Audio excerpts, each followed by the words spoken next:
یا اسلامی سلطنت جو ہے اس کی تباہ ہونے کی سب سے بڑی وجہ جو ہے وہ آپس کے اختلافات اور عہدوں کی تلاش ہے۔ ہر شخص عہدے کے پیچھے بھاگتا ہے۔ اگر میں بات کروں ریاست مدینہ جس کا تصور پیش کیا جاتا ہے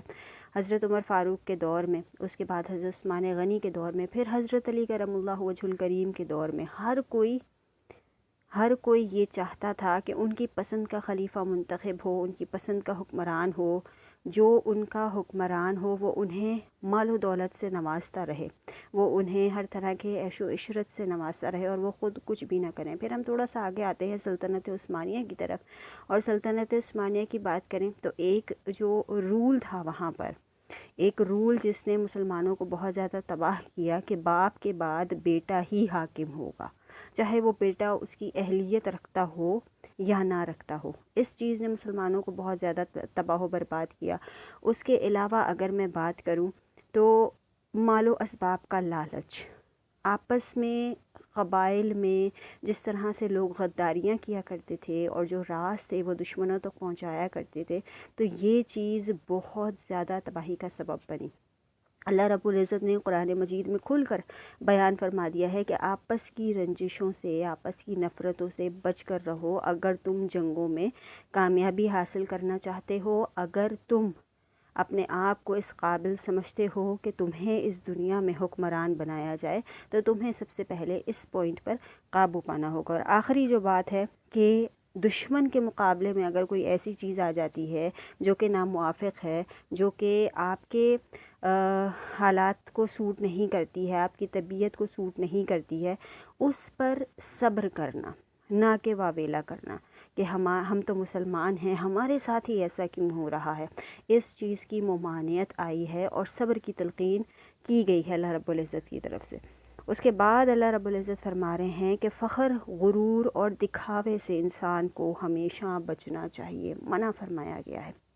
یہود و نصارہ اور مشرکین مکہ، ان کا یہ شیوہ تھا کہ وہ فخر کیا کرتے تھے خود پر کہ بنی اسرائیل، یہود و نصارہ کا تو یہی تھا نا کہ بنی اسرائیل جو ہے، ہم بنی اسرائیل کی اولاد ہیں اور ہم بنی اسرائیل میں سے تعلق رکھتے ہیں، ہم تو جہنم میں جائیں گے ہی نہیں، تمام انبیاء جو ہیں وہ ہماری قوم میں سے آئے ہیں، تو ہم کیسے جہنم میں جائیں گے؟ ہاں اگر ہم جہنم میں جائیں گے بھی تو صرف 7 دن جلیں گے، اس کے بعد ہم نے باہر آ جانا ہے اور جنت جو ہے وہ ہمارے لیے ہے۔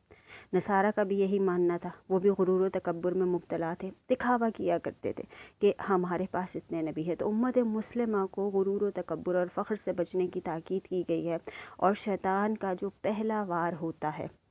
ایک پوائنٹ کل میں سوچ رہی تھی اور اس حوالے سے انشاءاللہ کوشش ہے کہ ایک تحریر بھی لکھی جائے۔ ہم کہتے ہیں کہ رمضان میں شیطان کو قید کر دیا جاتا ہے، لیکن پھر بھی ہم رمضان میں گناہ کرتے ہیں، ظاہری طور پر نہیں کرتے لیکن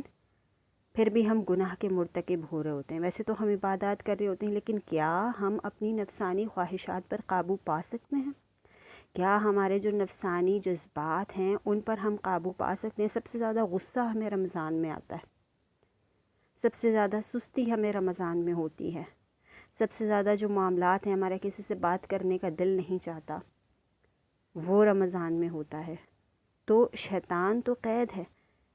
احادیث میں ہم پڑھتے ہیں، اللہ رب العزت کا فرمان ہے کہ جیسے ہی رمضان کا چاند نظر آتا ہے شیاطین کو قید کر دیا جاتا ہے۔ تو پھر یہ کون ہے جو ہمیں بہکاتا ہے؟ یہ ہمارا نفس ہے، اور نفس کے خلاف جہاد کرنا سب سے بڑا جہاد ہے۔ شیطان سے بڑا دشمن ہمارا نفس ہے۔ اور شیطان کو کس نے بہکایا تھا؟ اس کو غرور و تکبر میں کس نے مبتلا کیا تھا؟ اس کو بھی اس کی غرور و تکبر میں نفس نے مبتلا کیا تھا۔ ایک اینڈ پہ اگر شیطان اپنا کام کر رہا ہے تو دوسرے اینڈ پہ ہمارا نفس اس کا ساتھ دے رہا ہے، اور رمضان میں شیاطین کے قید ہونے کے باوجود ہم اپنے نفس کے اس قدر غلام ہو چکے ہیں کہ ہمارا نفس ہم سے ہماری جو نفسانی جذبات ہیں ان کو پرفارم کرواتا ہے۔ غصہ جب ہمیں آتا ہے تو وہ ہمارے نفس کی طرف سے آتا ہے، ہم کسی سے جیلسی کرتے ہیں تو وہ ہمارے نفس کی طرف سے ہوتی ہے۔ تو اللہ رب العزت نے اس چیز کی قرآن مجید میں ممانعت فرمائی ہے۔ اس کے بعد اللہ رب العزت نے فرمایا کہ غزوہ بدر میں شیطان نے مشرکین کے جو اعمال تھے ان کو ایک طرح سے مزین کر کے ان کو دکھا دیا، یعنی کہ اس نے ایسی چال چلی کہ ان کو ان کی جیت، ان کی کامیابی دکھا دی۔ اس کے بعد جب مسلمان بہت زیادہ مایوس ہو گئے اور آقا کریم صلی اللہ علیہ وسلم کے پاس آئے اور سوال کیا انہوں نے کہ کہاں ہے اللہ کی مدد، تو اللہ رب العزت نے فرشتوں کے ذریعے سے ان کی مدد فرمائی۔ 1000 کا لشکر جو تھا وہ تہس نہس ہو گیا 313 کے آگے۔ اللہ رب العزت، صحابہ کرام فرماتے ہیں کہ غزوہ بدر کی اگر آپ ہسٹری پڑھیں تو صحابہ کرام فرماتے ہیں کہ ہم ہاتھ اٹھاتے تھے ان کو مارنے کے لیے پتھر، لیکن وہ پتھر پہلے ہی ان کو لگ جاتا تھا اور وہ وہیں ڈھیر ہو جاتے تھے۔ تو اللہ رب العزت نے اپنے فرشتوں کے ذریعے سے مسلمانوں کی مدد فرمائی۔ اس کے بعد اللہ رب العزت فرماتا ہے کہ اللہ رب العزت اپنی سنت کو بدل سکتا ہے۔ یہ اللہ رب العزت کے اختیار میں ہے کہ وہ کس طرح سے کس سچویشن میں کیا ڈیل کرنا چاہتا ہے۔ بہت دفعہ ایسا ہوتا ہے کہ اللہ رب العزت نے قرآن مجید میں کچھ آیات نازل کی، لیکن وہ آیات بعد میں منسوخ کر دی گئی، تو اللہ رب العزت اپنے پلان کو چینج کر سکتا ہے، اس سے سوال کرنے کا حق کسی کو بھی نہیں ہے۔ اس کے بعد اللہ رب العزت نے جنگ کی اور اپنی زندگی گزارنے کی غزوہ بدر سے لنکڈ کر کے انسان کو کچھ چیزیں بتائی ہیں، جن میں اللہ رب العزت نے فرمایا ہے کہ جب آپ کسی جنگ میں جائیں تو آپ کی فوجی، عسکری اور مادی قوت جو ہے وہ اس کے حساب سے ہونی چاہیے، روحانی اعتبار سے آپ کی اس کی تیاری ہونی چاہیے۔ یعنی کہ آپ اگر جنگ میں جا رہے ہیں تو بے سر و سامان جا رہے ہیں، خالی ہاتھ جا رہے ہیں، تو ظاہر شکست آپ کا مقدر بنے گی۔ اللہ رب العزت نے یہ نہیں کہا کہ اسباب نہ ہوں، اسباب پیدا نہ کریں آپ، اسباب کی تیاری نہ کریں آپ اور اللہ پر توکل کر کے آپ چلے جائیں، تو ایسا منع فرمایا گیا ہے۔ آپ نے اپنے اسباب بھی پورے رکھنے ہیں اور اللہ رب العزت پر توکل بھی ہونا چاہیے۔ تو یہ پوائنٹ جو ہے یہ غزوہ بدر کے موقع پر اللہ رب العزت نے یہاں پر بیان فرما دیا ہے۔ اس کے بعد اللہ رب العزت نے یہاں پر فرمایا ہے کہ حالات کا مقابلہ کرنا انسان کو آنا چاہیے اور ضروریات جو ہیں ان کا علم ہونا چاہیے کہ کس وقت انسان کو کیا ضرورت ہو سکتی ہے، اس کے تحت وہ کرائیٹیریا بنا کر آپ اپنی تیاری کو مکمل کریں۔ اس کے بعد اللہ رب العزت نے یہاں پر گھوڑوں کے حوالے سے بھی تذکرہ فرمایا ہے کہ گھوڑا جو ہے وہ مسلمانوں کی شان ہے اور گھوڑے جو ہیں وہ اپنے آپ کو جنگوں کے لیے تیار رکھنے ہیں۔ روحانی اور ایمانی قوت کا تذکرہ یہاں پر کیا گیا ہے۔ چاہے کتنے بھی مشکل حالات ہو جائیں، کتنی بھی بری سچویشن ہو جائے، آپ نے اپنے اسباب پورے کر لیے، آپ نے محنت پوری کر لی، اللہ رب العزت پر توکل کرنا ہے آپ نے کہ ہم نے اپنے اینڈ پر سارا کام کر لیا ہے، اب اللہ رب العزت کے سپرد ہے کہ وہ ہمیں کفار کے لشکر پر فتح یاب کرے۔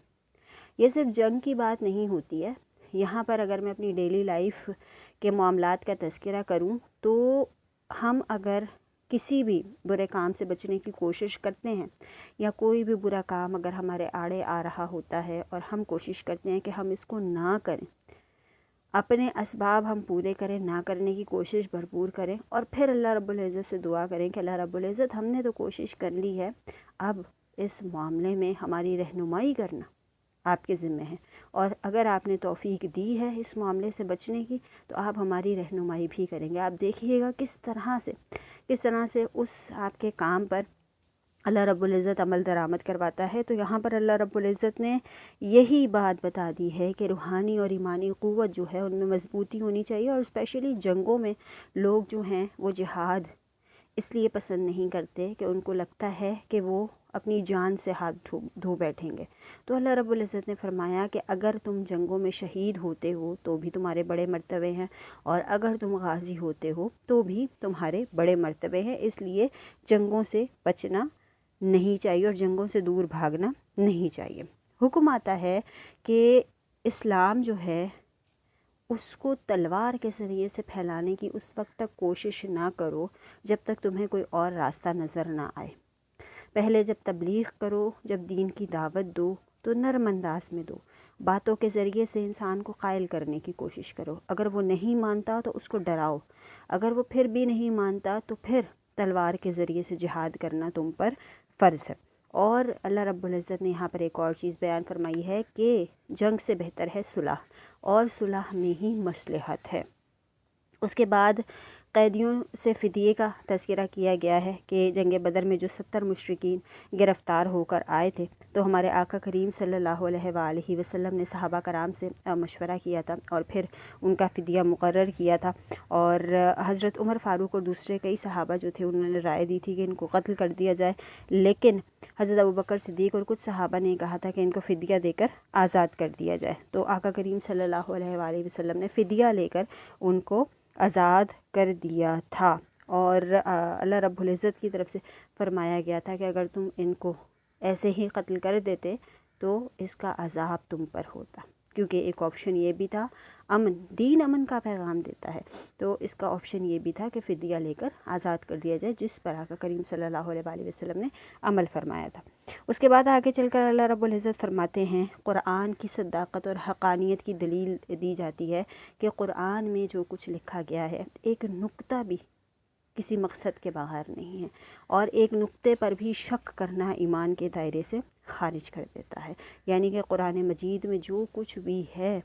وہ اللہ رب العزت کی حقانیت کی دلیل دیتا ہے۔ اس کے بعد یہاں پر بیان کیا گیا ہے کہ اللہ رب العزت نے تمام مسلمانوں کو ایک دوسرے کا دوست بنایا ہے، ایک دوسرے کا رفیق بنایا ہے، اور کہا ہے کہ جو لوگ اللہ کے لیے ہجرت اور جہاد کرتے ہیں جنت میں ان کے لیے بہترین ٹھکانہ ہے۔ سورت کے آخر میں اللہ رب العزت نے نصرت اور ہجرت کا ذکر کیا ہے، یعنی کہ اپنی مدد اور ہجرت کا ذکر کیا ہے، اور فرمایا ہے کہ یہ لوگ بہترین مقام پر ہیں۔ ان آیات پر سورت کا اختتام ہوتا ہے۔ اب ہم بڑھتے ہیں سورہ توبہ کی طرف۔ سورہ توبہ مدنی سورت ہے، اس میں 129 آیات اور 16 رکوع ہیں، اور سورہ توبہ جو ہے وہ قرآن مجید کی واحد سورت ہے جس کے شروع میں بسم اللہ الرحمن الرحیم نہیں پڑھی جاتی ہے، بسم اللہ الرحمن الرحیم موجود نہیں ہے۔ اس سورت میں اللہ رب العزت نے بیزاری کا تذکرہ کیا ہے، اور عہد و پیمان، جو وعدے ہیں اور جو عہد ہیں ان کو پورا کرنے میں بیزاری کا تذکرہ جو اس صورت میں موجود ہے، یعنی کہ اگر کسی سے کہا جاتا تھا اس دور میں، مشرکین مکہ سے کہا جاتا تھا کہ وہ اپنے وعدوں کو پورا کرے تو وہ اس میں بیزاری کا اظہار کرتے تھے، تو اس واقعے کا تذکرہ یہاں پر ہے، اس لیے اس کو سورہ توبہ کہا جاتا ہے۔ اس کا دوسرا نام سورۃ البراء بھی ہے۔ اگر بات کی جائے یہ کب نازل ہوئی تو اس کا شان نزول یہ ہے کہ 9 ہجری میں اس وقت نازل ہوئی جب آقا کریم صلی اللہ علیہ وآلہ وسلم رومیوں کی سرکوبی کے لیے نکلے تھے، رومی قوم کی سرکوبی کے لیے جب نکلے تھے تو 9 ہجری میں تب یہ سورت نازل ہوئی، اور اس سورت میں غزوہ تبوک کا تذکرہ ہے، اور غزوہ تبوک جو ہے وہ سخت گرمی کے زمانے میں پیش آیا تھا، سفر بھی بہت طویل تھا، یعنی کہ جو جنگ کرنے جانا تھا، غزوہ کرنے جانا تھا، اس کے لیے سفر بھی بہت کٹھن تھا، مرحلہ بہت کٹھن تھا، گرمی شدید تھی، اور پھل بھی پکے ہوئے تھے، اور پھل جو تھے وہ اس دور میں لوگوں کا ذریعہ معاش ہوا کرتے تھے۔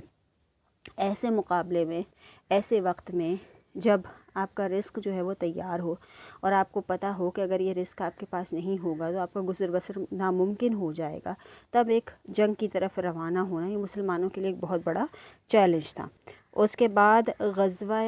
یہ غزوہ جو تھا، کہا جاتا ہے کہ اہل ایمان کی صداقت اور خلوص کا امتحان تھا کہ وہ اللہ رب العزت پر کتنا توکل کرتے ہیں، آقا کریم صلی اللہ علیہ وآلہ وسلم سے محبت میں کتنے سچے ہیں، اور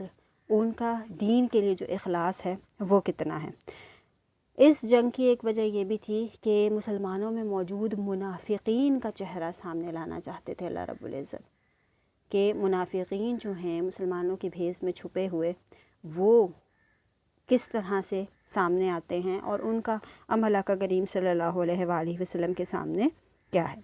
بنیادی ہدف ہے سورہ توبہ کا مشرکین اور اہل کتاب کے ساتھ جہاد کا بیان، یعنی کہ مشرکین کے ساتھ اور اہل کتاب کے ساتھ جہاد کس طرح سے کیا جائے، کیا ریکوائرمنٹس ہیں وہ بیان کیا گیا ہے، اور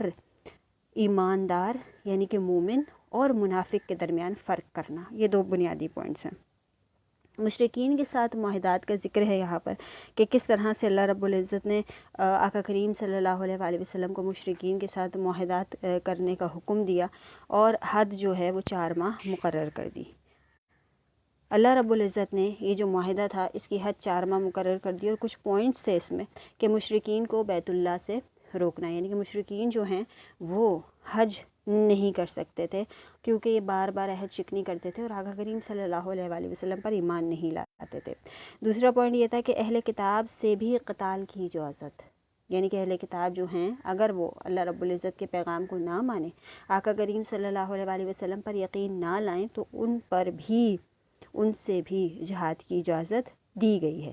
کیا وجہ تھی؟ کیونکہ وہ مکر و فریب کرتے تھے،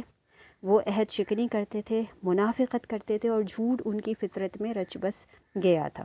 یہاں پر اسپیشلی جو ذکر ہے وہ یہود کا قبیلہ بنو قریظہ اور بنو نذیر اور بنو قینقاع کا ذکر یہاں پر موجود ہے۔ اس کے بعد اللہ رب العزت نے اہل کتاب کے متعلق مسلمانوں کو کیا حکم دیا ہے کہ اہل کتاب میں سے جو لوگ اللہ پر ایمان نہیں لاتے اور نہ ہی روز آخرت پر ایمان لاتے ہیں اور نہ ہی ان حرام چیزوں کو سمجھتے ہیں جو اللہ اور اس کے رسول نے حرام کر دی ہیں اور نہ دین حق کو قبول کرتے ہیں، ان سے جنگ کرو۔ یہ اللہ رب العزت نے مسلمانوں کو حکم دیا کہ جو اللہ رب العزت پر ایمان نہیں لاتے، آخرت پر ایمان نہیں لاتے، جو آقا کریم صلی اللہ علیہ وآلہ وسلم لے کر آئے ہیں اپنے ساتھ، اس پر ایمان نہیں لاتے، حرام کو حلال میں تبدیل کرتے ہیں اور حلال کو حرام میں تبدیل کرتے ہیں، ان کے ساتھ اعلان جنگ کرو۔ اس کے بعد اللہ رب العزت نے فرمایا کہ اسلام کے دعوے کرنے والے جو لوگ تھے، یعنی کہ منافقین کا جیسے تذکرہ ہے، اپنے آقاؤں کے ساتھ ان کے مددگار ہوتے تھے اور مسلمانوں میں بیٹھ کر ان کے راز لے کر مسلمانوں کے مددگار ہوتے تھے، تو ان کے راز کو بھی فاش کرنا جو ہے وہ بہت زیادہ ضروری تھا، اس لیے غزوہ تبوک کا حکم دیا گیا۔ اور منافقین کی کچھ یہاں پر حرکتوں کا تذکرہ کیا گیا ہے، وہ بتایا گیا ہے کہ منافقین جو ہیں وہ قسمیں کھا کر کہیں گے کہ اگر ہم طاقت رکھتے تو آپ صلی اللہ علیہ وآلہ وسلم کے ساتھ غزوہ تبوک میں ضرور شامل ہوتے، کہ حالانکہ ان کے پاس طاقت تھی لیکن وہ جھوٹے تھے، کیونکہ وہ اپنی جانوں کے خوف سے اور اپنے مال کے ضائع ہونے کے خوف سے اس جنگ میں شریک نہیں ہوئے تھے سوائے چند لوگوں کے۔ اس کے بعد اللہ رب العزت بیان فرماتے ہیں کہ ان کے دلوں میں مسلمانوں کے لیے سوائے بغض اور حسد کے کچھ بھی نہیں ہے، اور اگر مسلمانوں کو فتح حاصل ہو یا مال غنیمت ان کے ہاتھ آ جائے تو یہ حصہ لینے فوراً پہنچ جائیں گے۔ ان کا یہ کام ہے کہ یہ مال کے پیچھے اپنے ایمان تک بیچ دیتے ہیں، اور وہ قسمیں کھا کر یقین دلاتے ہیں کہ ہم آپ کے ساتھ ہیں، حالانکہ مسلمانوں اپنی آنکھوں پر پڑے ہوئے پردے کو ہٹاؤ اور یہ ہرگز بھی تمہارے ساتھ نہیں ہے۔ اللہ رب العزت نے منافقین کے متعلق رسول صلی اللہ علیہ وآلہ وسلم کو حکم دیا ہے کہ اگر یہ 70 بار بھی مغفرت کریں یا استغفار کریں تو ان کی مغفرت قابل قبول نہیں ہے، اور اگر ان میں سے کسی کا انتقال ہو جائے تو ان کی نماز جنازہ بھی پڑھانا جائز نہیں ہے۔ ایک صحابی کو حضور صلی اللہ علیہ وآلہ وسلم نے یہ حکم دیا کہ جس کی نماز جنازہ پڑھانی ہے اس کے حوالے سے بتا دی اور جس کی نہیں پڑھانی اس کے حوالے سے بتا دی، یعنی کہ منافقین کی نشانیاں بتا دی تھی۔ تو حضرت عمر فاروق رضی اللہ تعالیٰ عنہ کا جب انتقال ہونے لگا، وہ اس دنیا سے پردہ فرمانے لگے، تو انہوں نے ان صحابی کو اپنے پاس بلایا اور کہا کہ مجھے بتا دو کہ میں کس فہرست میں ہوں۔ انہوں نے بتانے سے گریز کیا۔ پھر حضرت عمر فاروق نے اپنے بیٹے حضرت عبداللہ بن عمر کو اپنے پاس بلایا اور کہا کہ اگر یہ صحابی میری نماز جنازہ میں شامل ہو جائیں یا میری نماز جنازہ میں ان کی شرکت ہو جائے تو تم سمجھ جانا کہ میں منافقین میں سے نہیں ہوں۔ یہ اس وقت کے لوگوں کا عمل تھا کہ وہ اپنے اعمال، حالانکہ جنت کی بشارت دنیا میں دے دی گئی تھی، عشرہ مبشرہ میں شامل تھے حضرت عمر فاروق، لیکن اتنا ڈرتے تھے اپنے اعمال سے کہ خود کو ان چیزوں میں بھی کاؤنٹ وہ کیا کرتے تھے۔ آخر میں جو ہے اس پارے کے وہ اللہ رب العزت نے فرمایا ہے کہ منافقین کے ساتھ کبھی بھی خلوص کا مظاہرہ نہیں کرنا چاہیے، منافقین کے ساتھ کبھی بھی خلوص کا مظاہرہ نہیں کرنا چاہیے، اور اگر آپ کبھی ان کو دیکھیں، اپنے قریب پائیں تو کبھی بھی ان پر اعتبار نہیں کریں، کیونکہ یہ لوگ اعتبار کے قابل نہیں ہیں۔ اپنے راز کبھی بھی ان لوگوں کو نہ دیا کریں۔ جن منافقین کی 4 نشانیاں بھی بتا دیں آقا کریم صلی اللہ علیہ وآلہ وسلم نے، وعدہ کرے تو وعدہ خلافی کرے، بات کرے تو گالی دے، عہد کرے تو عہد شکنی کرے، اور آقا کریم صلی اللہ علیہ وآلہ وسلم اور حضور صلی اللہ علیہ وآلہ وسلم سے دل میں بغض رکھے۔ تو جو منافقین کی نشانیاں بھی بتا دی گئیں، تو ایسے لوگ جو ہیں جھوٹ بولے، بات کرے تو جھوٹ بولے، ایسے لوگ جو ہیں ان سے بچنے کا حکم دیا گیا ہے۔ اور اہل کتاب کا بھی ذکر یہاں پر آیا ہے کہ وہ کبھی بھی تمہارے دوست نہیں ہو سکتے، اور ان کو اپنے راز دینے سے گریز کرو۔ یہاں پر پارے کا اختتام ہوتا ہے، اور اسی بات پہ، راز دینے کی بات پہ اگر میں ایک بات آپ کے ساتھ شیئر کروں، ہماری جیسے میں نے شروع میں بات کی کہ ہماری جو مسلم سلطنت ہے اس کو کس طرح سے نقصان پہنچا، یہاں پر غداروں کے ساتھ ساتھ منافقین کا بھی بڑا رول ہے، اور مسلمانوں کا اس سے بھی بڑا رول ہے کہ مسلمان دوسروں پر بھروسہ کر کے خود آرام طلبی کا شکار ہو گئے، اور اپنی جو سلطنتیں ہیں ان کو انہوں نے گنوا دیا، اپنی جو حکمرانی ہے اس کو انہوں نے گنوا دیا، اس وجہ سے کیونکہ وہ آرام طلبی کا بھی شکار ہو گئے، اور اپنے راز جو ہیں وہ پیسوں کے عوض، دولت کے عوض بیچنے لگ گئے۔ اللہ رب العزت ہم سب کی رہنمائی فرمائے، اور ہم سب پر رحم و کرم فرمائے اپنا، اور ہمیں دین کے معاملے میں، اللہ رب العزت کے معاملات کے معاملے میں، اور آقا کریم صلی اللہ علیہ وآلہ وسلم کے معاملات میں ثابت قدم اور ایماندار رہنے کی توفیق عطا فرمائے۔ بہت بہت شکریہ عائشہ صاحبہ، ہماری چیئر پرسن ہیں، انہوں نے آج شو دیکھا، بہت بہت شکریہ۔ بڑی حوصلہ افزائی ہوتی ہے اور بڑا اپریسیشن ملتا ہے جب آپ لوگ اپریشیٹ کر رہے ہوتے ہیں اور بتا رہے ہوتے ہیں کہ آپ ہمارے ساتھ موجود ہیں، ہر لمحہ آپ ہمارے ساتھ موجود ہیں۔ بہت بہت شکریہ عائشہ آپ کا۔ ڈاکٹر ماریہ موجود ہیں، بہت بہت شکریہ ڈاکٹر ماریہ، یس آپ نے جو بات کہی ہے بالکل ایسا ہی ہے، لیکن جہاں پر سختی کرنے کا حکم ہے وہاں پر سختی کرنا لازمی ہے۔ اللہ رب العزت کے حکم کے مطابق اگر وہ کسی طرح سے بھی آپ کی بات کو ماننے کی کوشش نہیں کر رہے ہیں، آپ کو ان کنڈیشنز کو فالو نہیں کر رہے ہیں جو کنڈیشنز رکھی گئی ہیں، تو پھر سختی کرنے کا اور جہاد کرنے کا حکم ہے۔ یہ نہیں کہا گیا کہ آپ ڈائریکٹ جا کر تلوار لے کر اور ان کو مار دیں کہ تم ایمان نہیں لا رہے، نہیں، پہلے آپ ان کو ڈائلاگ کے ذریعے سے منائیں، ان کو عمل کے ذریعے سے منائیں۔ جب ہم خود باعمل ہو جائیں گے نا، میرا یہ ماننا ہے، جب ہم خود باعمل ہو جائیں گے تب کوئی دنیا کی ایسی طاقت نہیں ہے کہ اللہ رب العزت ہمارے کردار میں، ہماری شخصیت میں، ہمارے عمل میں اتنی تاثیر نہ رکھے کہ اگلا شخص ہم سے متاثر ہوئے بغیر رہ سکیں۔ اور ہم اپنے دل میں ہمیشہ اس چیز کو آپ شامل رکھیں، اس نیت کو شامل رکھیں کہ اللہ رب العزت یہ سب آپ کے لیے ہے، آپ کے دین کی سربلندی کے لیے ہے۔ دنیا میں جو بھی ہم کام کر رہے ہیں وہ صرف آپ کی رضا کے لیے کر رہے ہیں، تو آپ یقین مانیے تاثیر خود بخود آئے گی۔ آج کے پروگرام میں اتنا ہی، امید ہے آپ کو جو بتایا گیا، جو سمجھانے کی کوشش کی گئی وہ آپ کو سمجھ میں آیا ہوگا، اور کوشش کریں گے کہ کچھ اپنی زندگی میں ان تمام چیزوں کو امپلیمنٹ کرنے کی کوشش کریں اور ایک باعمل انسان بننے کی کوشش کریں انشاءاللہ العزیز۔ کل انشاءاللہ آپ سے دوبارہ ملاقات ہوگی۔ مجھے اور میری ٹیم کو اپنی دعاؤں میں یاد رکھیے گا، اپنا بہت خیال رکھیے گا۔ اللہ حافظ۔